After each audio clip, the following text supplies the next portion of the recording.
What's going on, everybody? It's How To Tuesday, and Not Wars return again. This time we're going to delve into the world of saltwater fly fishing. And in saltwater fly fishing, one of the most important connections is how you attach your leader to your fly line. And in a lot of cases, when you're coming from the trout world over to the saltwater world, you may not know how to tie a knot that is going to be strong enough to pull the amount of pressure that we need on tarpon, on sailfish, on marlin, on sharks, on any sort of large creature. And that's what we're going to go over today. Not only which one of these knots is the best, that's left up to different situations of how they go through the rod guides and how streamlined they are.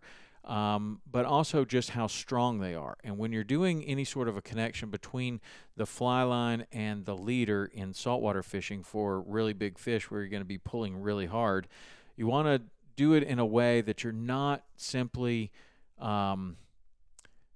relying on the strength of the PVC or whatever the fly line is made out of. Generally, there will be a coating or a core inside of the fly line with a PVC coating over the top of it, which gives you your fly line like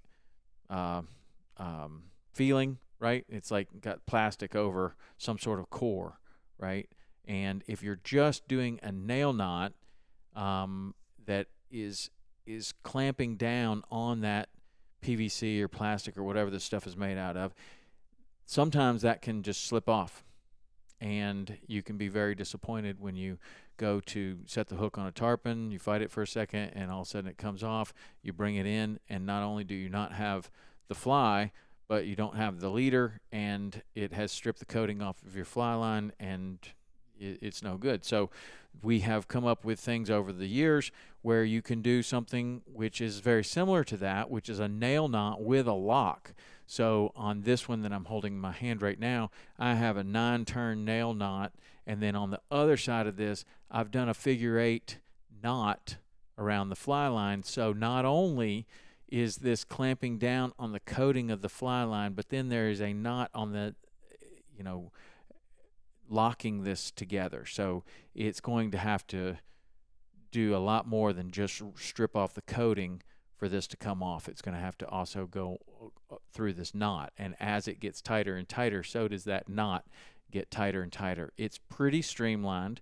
It goes through the guides pretty well, but a lot of people would argue that this is a better connection, which is a whipped loop where the line has been made into a loop and then a nail knot around both legs of the line to form a loop, and then you tie a loop-to-loop connection from your leader to the fly line.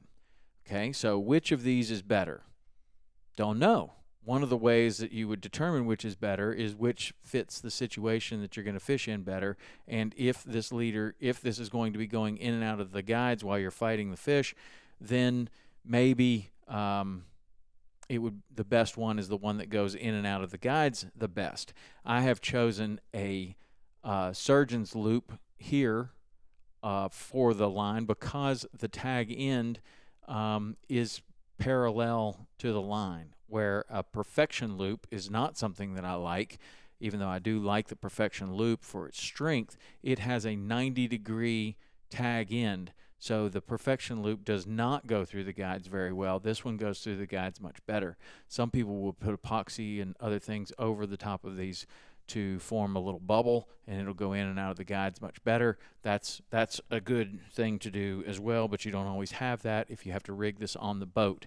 So today what we're going to do is take two common ways to attach your leader to the fly line, and that is a loop-to-loop connection. Sometimes the fly line will come with a loop already in it.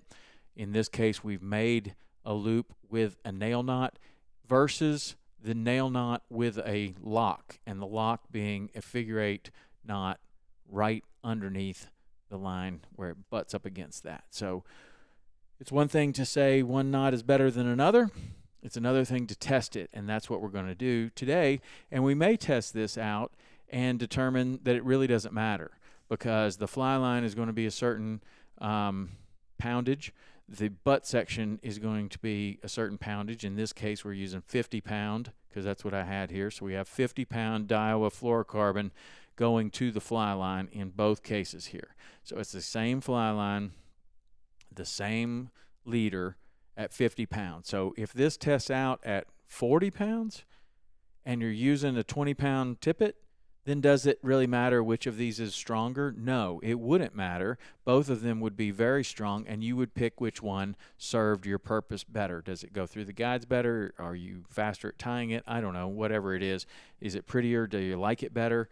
That would be something that you would try to figure out on your own about which one would actually be better for your fishing. But right now we're going to test these out and see what the difference in strength is between these two knots. And we're starting out with a nail knot with a lock, 50 pound to the fly line.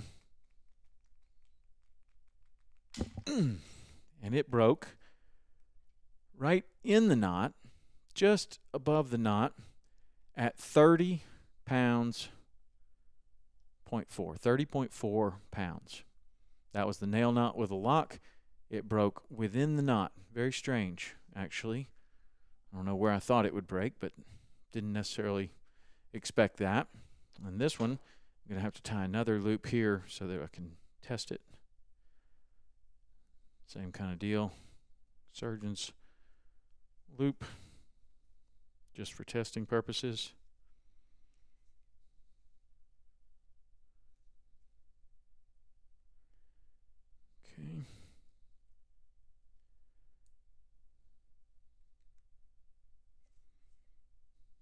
Okay. Now we have this one coming up. So 30.4 was the nail knot with a lock. Reset the scale. This is a whipped loop to the same amount of pound test, 50 pound test Daiwa, and it is going to be tested right now with the Next Tech deal. Okay, 30.4 versus 33.7. So in this case, two things happened of interest.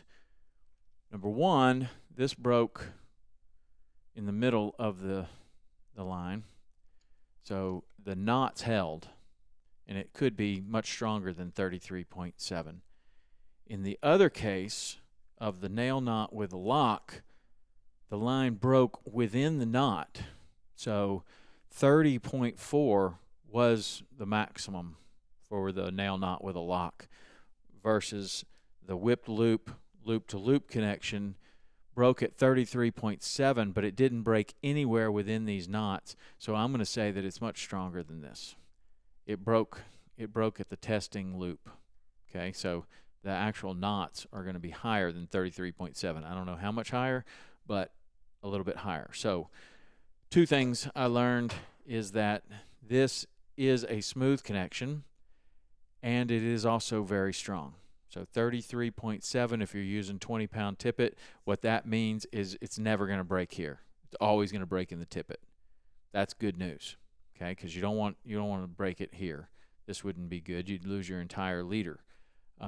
So you want this knot to be definitely stronger than the other knots going down. And if you're using 20-pound tippet, even if you're using 30-pound tippet, this knot is going to withstand. So the one that wins, in my opinion, here is the nail knot loop or the loop-to-loop connection between either a served loop in the line that comes that way or the way that we've done it with the nail knot making the loop and then doing a loop-to-loop connection with a surgeon's loop, a double surgeon's loop to your leader. That was the best today. It tested at 33.7, the other tests at 30.4, making that one the champion for today. So hope that helps your rigging for your fly lines.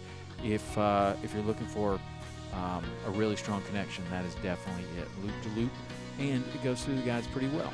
All right, that's it for How To Tuesday this week. Knot Wars return, and the winner is the loop to loop connection. All right, see you next week.